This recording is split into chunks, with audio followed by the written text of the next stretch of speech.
If you're anything like me, you like to get the answers to what you're looking for as directly as possible and get on with your life.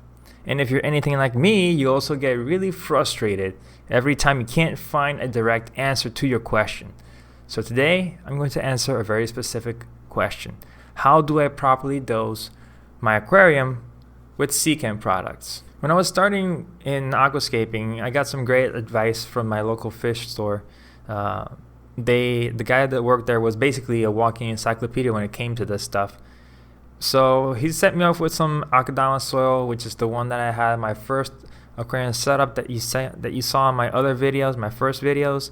And he told me to use Seachem products because I could not go wrong with Seachem. They were a reputable brand. They had a lot of years under their belt engineering this stuff. So it's a good fertilizer supplement for your aquarium. So I always had algae, and that's because I wasn't dosing correctly the amount necessary for my aquarium. Now, fertilizer is just one of the causes for algae blooms. If you don't have a balanced fertilizer schedule, you're gonna have problems with algae. But there's a ton of other problems with algae, and that's a different video. But if you follow the instructions on the back, they have suggested instructions. Everything should be right with the world in your aquarium, and everything should be good and happy. But that's where more questions arise. Like, for instance, if you look at the directions, it says that you have to use a 5 milliliter or a capful of this thing to dose 50 gallons or 200 liters. And I mean, the only thing that unifies most of these products is the 5 milliliter dose. But even then, it treats different volumes of water every single other product. There's maybe like 2 or 3 of them that have the same exact instructions and the same exact dose for the same exact volume of water. If you're gonna do it wrong, you're gonna have problems. And specifically, Excel, if you overdose, you could kill your fish or your invertebrates. So you really don't want to mess that up. So what do we do to avoid this? Well, first things first, we have to figure out what is the actual water volume in your aquarium. I'm not going to bore you with geometry or anything like that, but you should know how much water is in your aquarium. Most aquariums come in sizes, and that size is indicative of the amount of water that particular aquarium can hold. You should at least know that size. Now, what you're going to do is you're going to have to convert that gallon amount, if you live in the US, into liters, because it's one of the more universal ways of measuring.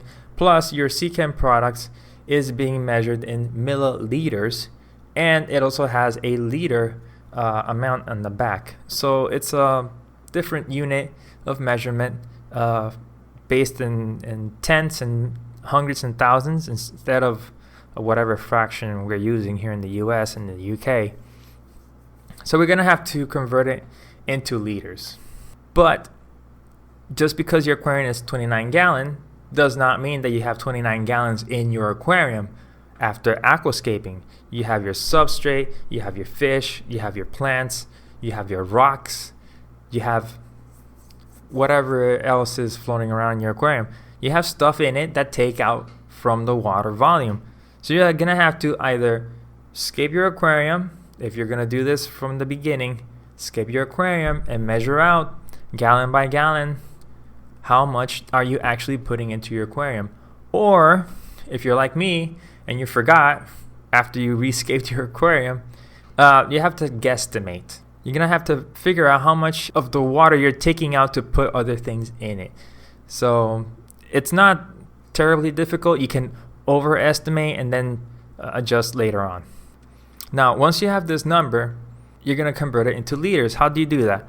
Well, you're going to follow one of these two numbers, either US gallons or UK gallons, or regular gallon measurement.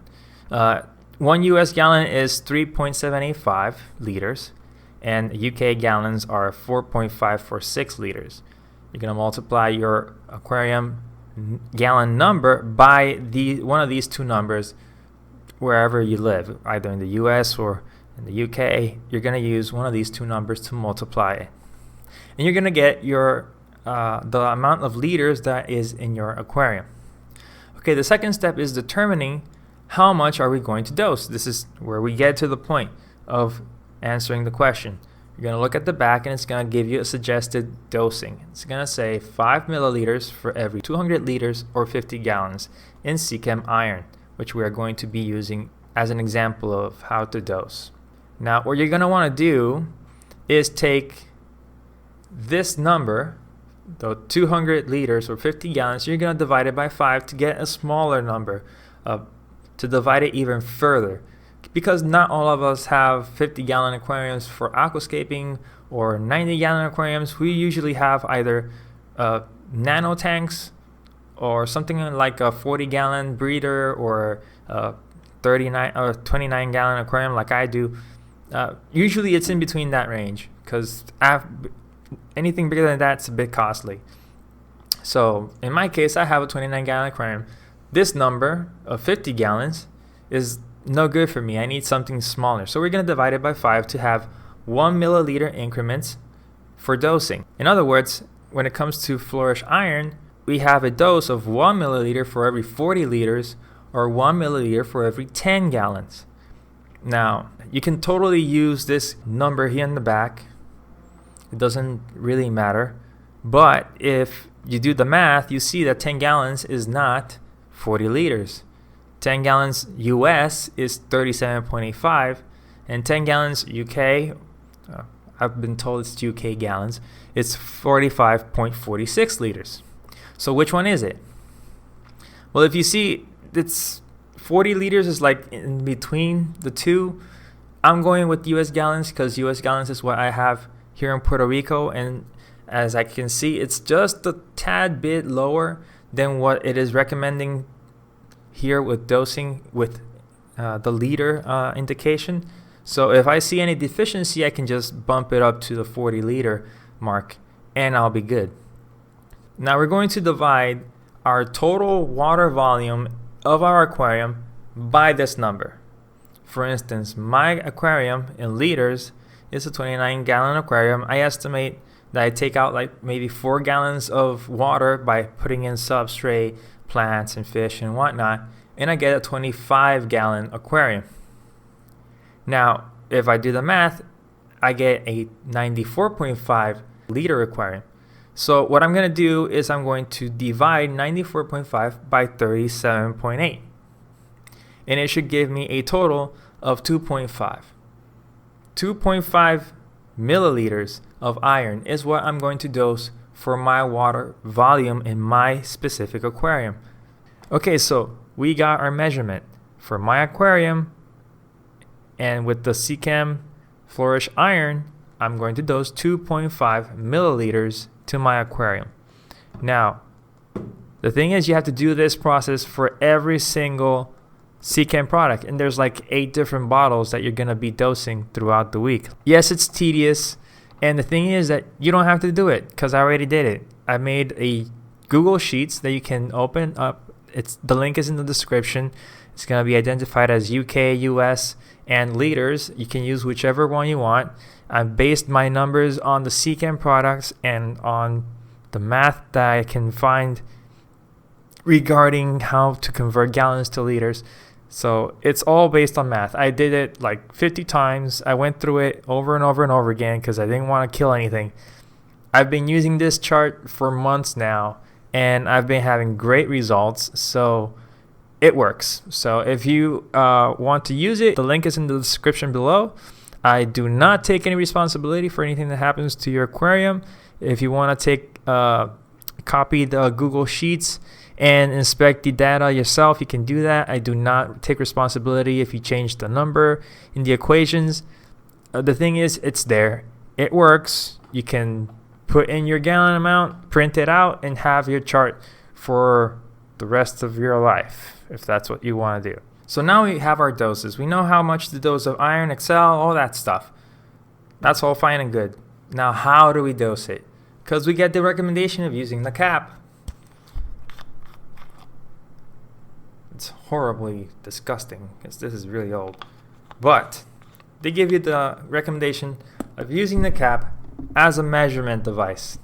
I don't trust it. I don't trust it because I'm pretty sure that's not going to be as accurate as I want it to be. So what do? We're going to buy one of these dosing syringes from the drugstore that you take out like medicine from a bottle. There's a myriad of different instruments that you can use that have milliliter increment measurements on the side, and you can dose accordingly using those different instruments. So it's not difficult. I'm not gonna give you the runaround, as you can see, about I can't tell you what not to dose because every tank is different, blah blah blah. I'm just using the instructions that come from the product. Full disclosure, I'm not sponsored by Seachem. I mean, it would be great, but no, I bought all my bottles. I'm not getting paid to do this, so all of this is for free. I'm just helping you. If you were interested in knowing anything else with regards to the Seachem products or anything else regarding to fertilizer, please leave a comment. Ask in the comments below, and I'll do my best to answer it, and I'll probably make a video on it. So if you found this to be helpful, give a thumbs up, subscribe if you haven't already, and click notifications, all that stuff. It helps me out. So yeah, I've been wanting to get back onto YouTube and share with you my experience when it comes to aquascaping, and hopefully pretty soon I'll have more videos in the oven for you guys. So see you next time.